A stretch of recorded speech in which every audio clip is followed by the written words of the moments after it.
I suppose I should turn to Philippians chapter 2, which David mentions. Of course, we're not talking about Jesus' own words anymore, but it's still quite interesting what people came to believe.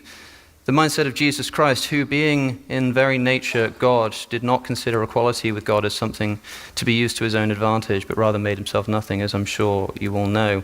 That word grasped there, harpagmon, or something like that. I'm not very good at pronouncing the Greek, but it means something like to steal, to seize. Isn't it a bit strange that if Jesus is God, he didn't consider equality with God as something to be seized, to be stolen? That's how that word is used in the Greek language. How can he steal something that's already rightfully his?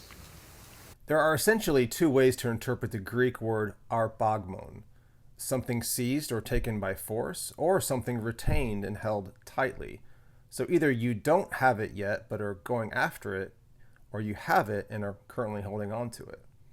So in Philippians 2, it's either Jesus did not consider equality with God something to seize, implying he didn't have it yet but could grasp for it, and it wouldn't be considered some kind of theft if he did seize it, or Jesus did not consider equality with God something to be retained, meaning he already had it.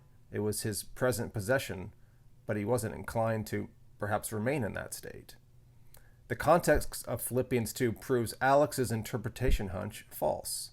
He asks, how can Jesus steal something already rightly his? This is backwards. The better question, which is more consistent with the context and grammar of the passage, is why is Jesus not retaining something already rightly his? Jesus' equality with God stems from his unique relationship with his Father. In John 5, Jesus was calling God his own Father, thus making himself equal with God. Now, this is not Trinitarianism, as some may assume, as a father always outranks his son and precedes his son, but they do share the same nature. Equality with God pertains to ontology, the son being of the same kind as his Father. And carefully note what follows in Philippians 2. But he emptied himself. Paul is delineating a contrast. This was the case before, this was the case after. If Jesus didn't yet possess equality with God, as Alex seems to think, then what's the point of the kenosis, the emptying? What would he be emptying himself of? He could seize equality with God, but he empties himself from thinking that way? It's a bit nonsensical. Or he possessed equality with God, but emptied himself by becoming in the likeness of man. A complete transformation from the divine nature to human nature.